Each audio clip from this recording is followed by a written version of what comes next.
மாபெரும் சுதந்திர போராட்ட வீரர், பத்திரிகையாளர், பெண் விடுதலைக்காக காலமெல்லாம் குரல் கொடுத்தவர், சமூக சீர்திருத்தத்தை முழுக்க சமூக சீர்திருத்தத்திற்கு ஒரு முன்னுதாரணமாக பன்முகங்களை கொண்ட சுப்பிரமணிய பாரதியாரை பற்றி பேசுவதற்கு ஒரு அரை மணி நேரம் ஒரு மணி நேரம் என்பது தெரியும். அவரை பற்றிய ஒரு சில கருத்துக்களை நான்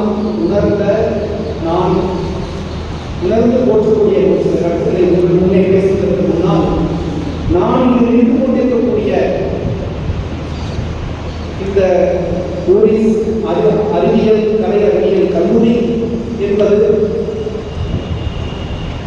இந்த கல்லூரிக்கு உண்டான குறிப்பிட்ட பாரம்பரியம் எனக்கு மிகவும் தெரியாவிட்டாலும் கூட ஒரு விஷயத்தை நான் இங்கு வலியுறுத்தி கொண்டிருக்கிறேன்.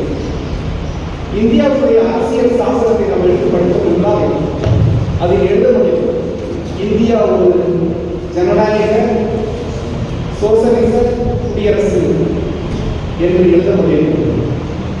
இப்படிப்பட்ட ஒரு அரசியல் சாசனத்தை நாம் எல்லோருக்கும் தெரியும். அரசியல் சாசனத்தை எழுதிய குழுவினுடைய தலைவராக டாக்டர் அம்பேத்கர் அவர்கள் இருந்தார்.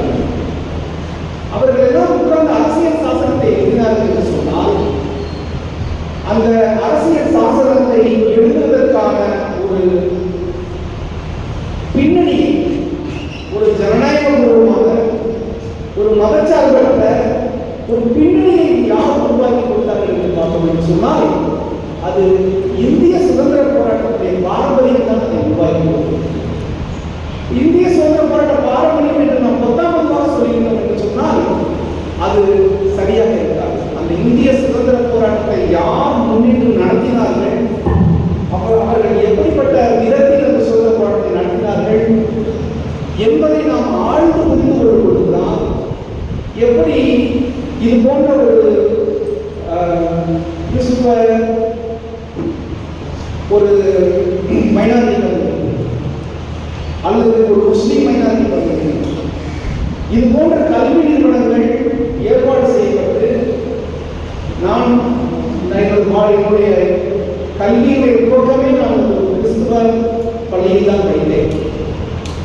ஒரு கிறிஸ்துவ நிறுவனம் என்பது எவ்வளவு ஒரு முறைப்படுத்தப்பட்ட நன்கு வடிவமைக்கப்பட்ட விதத்தில் கல்வி வழங்கப்படும் என்பதை நான் பல கட்டங்களிலே இதுவரை வாழ்நாளில் பார்த்து வருகிறேன்.